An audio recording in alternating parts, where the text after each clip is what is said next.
Shalom, selamat pagi Bapak Ibu Saudaraku yang dikasihi oleh Tuhan Yesus. Pagi ini kita bersama-sama akan merenungkan satu bagian firman Tuhan dengan judul Kematian dan Kebangkitan Yesus menggenapi nubuat kitab suci. Terambil dari kitab Kisah Para Rasul pasal 8 ayat 34 sampai 35. Demikian bunyi firman Tuhan. Maka kata sida-sida itu kepada Filipus, "Aku bertanya kepadamu, tentang siapakah Nabi berkata demikian, tentang dirinya sendiri atau tentang orang lain?"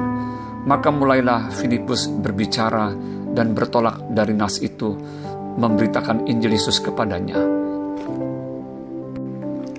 Saudara, kisah sida-sida dari tanah Ethiopia yang sedang mencari tentang kebenaran yang tertulis dalam kitab Yesaya 53 dicatat dalam kitab Kisah Para Rasul 8 ayat 26 sampai 40.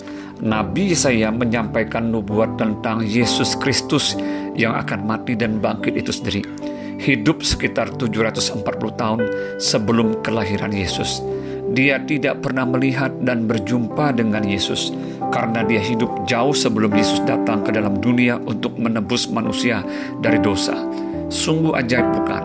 Semua karena Roh Tuhan sendiri yang memberikan ilham kepadanya untuk menyatakan semuanya itu dengan jelas dalam kitab Yesaya 53. Saudara, sida-sida itu adalah seorang pembesar dan kepala perbendaharaan Sri Kandake, Ratu Negeri Ethiopia, yang pergi ke Yerusalem untuk beribadah. Ethiopia memiliki jarak yang sangat jauh dari Yerusalem. Kesungguhannya mencari Tuhan yang benar ada di dalam hatinya, sampai pada akhirnya dia menemukan bahwa Tuhan itu adalah Yesus Kristus Mesias yang telah mati dan bangkit seperti yang telah difirmankan Tuhan melalui Yesaya 53. Tuhan berkenan kepada orang yang mencari Dia dengan kesungguhan. Roh Tuhan mengutus Filipus sang penginjil untuk menghampiri sida-sida yang sedang dalam perjalanan di jalan yang sunyi sepi, jauh dari keramaian. Gayung bersambut, sida-sida itu pada akhirnya menemukan Tuhan yang benar dan yang sesungguhnya seperti yang dicatat di dalam kitab suci. Oleh bimbingan Filipus sang penginjil, sida-sida itu pun menjadi percaya dan menerima Yesus Kristus sebagai Tuhan dan Juru Selamat atas hidupnya. Ia mengaku bahwa Yesus Kristus adalah anak Allah yang telah mati dan dibangkitkan. Bandingkan Roma 10 ayat 9 sampai 10. Setelah menemukan air, maka hari itu juga sida-sida itu pun memberi diri dibaptis. Sukacita penuh melimpah dalam diri Filipus karena satu jiwa diselamatkan oleh Injil Kristus.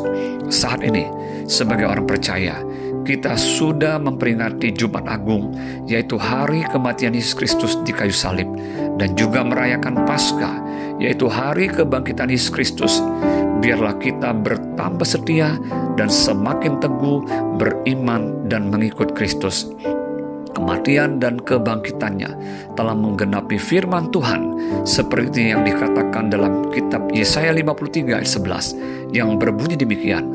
Sesudah kesusahan jiwanya, ia akan melihat terang dan menjadi puas, dan hambaku itu sebagai orang yang benar akan membenarkan banyak orang oleh hikmatnya, dan kejahatan mereka dia pikul.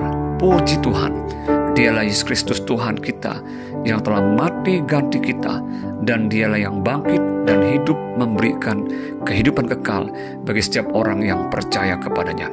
Amin. Selamat beraktivitas. Tuhan Yesus memberkati.